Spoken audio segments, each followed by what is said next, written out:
नमस्कार। अगर आपका भी कर्मचारी भविष्य निधि यानी पीएफ खाता है तो आपके मन में भी ये सवाल जरूर होगा कि पीएफ पर मिलने वाला ब्याज आखिर कब खाते में आता है और इसका कैलकुलेशन कैसे किया जाता है। कर्मचारी भविष्य निधि संगठन यानी ईपीएफओ ने वित्त वर्ष 2025-26 के लिए पीएफ जमा पर 8.25% ब्याज देने का फैसला किया है। लेकिन ये रकम तुरंत खाते में नहीं आती। इसके पीछे एक तय प्रक्रिया होती है। आइए समझते हैं कि पीएफ का ब्याज कब तक आपके खाते में आ सकता है और इसका पूरा हिसाब कैसे लगाया जाता है।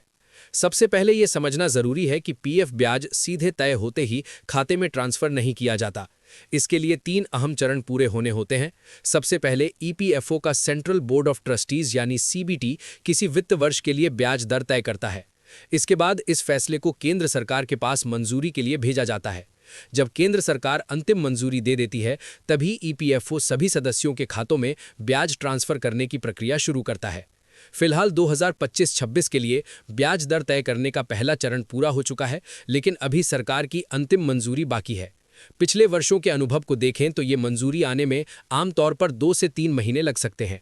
उदाहरण के तौर पर वर्ष 2025 में सरकार ने पीएफ ब्याज ट्रांसफर को 22 मई को मंजूरी दी थी, जबकि पूरी प्रक्रिया जुलाई के आसपास जाकर पूरी हुई थी। वहीं वित्त वर्ष 2023-24 के लिए ब्याज क्रेडिट होने की प्रक्रिया अगस्त में शुरू हुई थी और दिसंबर तक चलती रही थी। इसलिए ये जरूरी नहीं कि सभी सदस्यों के खातों में ब्याज एक ही समय पर दिखाई दे। अब बात करते हैं कि पीएफ का ब्याज आखिर कैलकुलेट कैसे किया जाता है।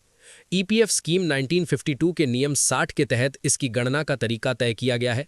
इसके मुताबिक कमिश्नर हर सदस्य के खाते में वही ब्याज दर लागू करते हैं जो केंद्र सरकार सेंट्रल बोर्ड ऑफ ट्रस्टीज के साथ सलाह करके तय करती है। पीएफ का ब्याज मंथली रनिंग बैलेंस के आधार पर निकाला जाता है और ये हर वित्त वर्ष के आखिरी दिन से प्रभावी होता है। इसमें कुछ खास नियम लागू होते हैं जिनके आधार पर पूरे साल का ब्याज जोड़ा जाता है। पहला नियम यह है कि पिछले वित्त वर्ष के आखिरी दिन जो बैलेंस आपके खाते में मौजूद होता है उस पर पूरे 12 महीने का ब्याज मिलता है। हालांकि अगर आपने चालू वित्त वर्ष के दौरान कुछ रकम निकाल ली है तो उसे घटाकर ब्याज की गणना की जाती है। उदाहरण के तौर पर अगर 31 मार्च 2025 को आपके पीएफ खाते में 5 लाख रुपए थे और वित्त वर्ष 2025-26 के दौरान आपने 1 लाख रुपए निकाल लिए तो पूरे साल के लिए ब्याज योग्य रकम 4 लाख रुपए मानी जाएगी। ऐसे में 4 लाख रुपए पर 8.25% के हिसाब से पूरे साल का ब्याज करीब 33,000 रुपए बनेगा। दूसरा नियम यह है कि अगर आपने साल के बीच में कोई रकम निकाली है तो उस निकाली गई रकम पर ब्याज केवल उसी अवधि तक मिलता है जो निकासी से पहले की होती है। मान लीजिए आपने 20 नवंबर 2025 को 1 लाख रुपए निकाले। ऐसे में उस रकम पर ब्याज 1 अप्रैल 2025 से लेकर 31 अक्टूबर 2025 तक यानी 7 महीने के लिए ही मिलेगा। इस हिसाब से 1 लाख रुपए पर 8.25% की दर से 7 महीने का ब्याज लगभग 4,812 रुपए के आसपास होगा।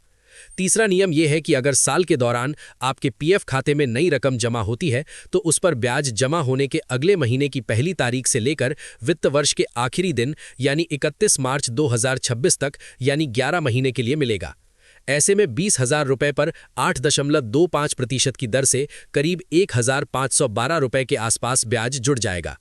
इस तरह पूरे वित्त वर्ष के दौरान खाते में जितनी भी नई रकम जमा होती है उन सभी पर इसी नियम के आधार पर अलग अलग अवधि के हिसाब से ब्याज जोड़ा जाता है। अंत में एक और महत्वपूर्ण नियम लागू होता है।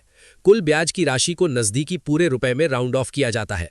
उदाहरण के तौर पर अगर कुल ब्याज की गणना 69,399.50 रुपए आती है तो इसे राउंड ऑफ करके 69,400 रुपए कर दिया जाता है।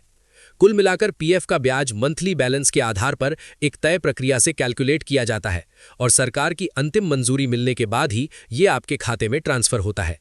इसलिए अगर ब्याज तुरंत दिखाई ना दे तो घबराने की जरूरत नहीं है, क्योंकि ये प्रक्रिया कई चरणों में पूरी होती है। फिलहाल इस रिपोर्ट में इतना ही। आपकी नौकरी, बचत और निवेश से जुड़ी हर जरूरी जानकारी के लिए जुड़े रहिए हमारे साथ। नमस्कार।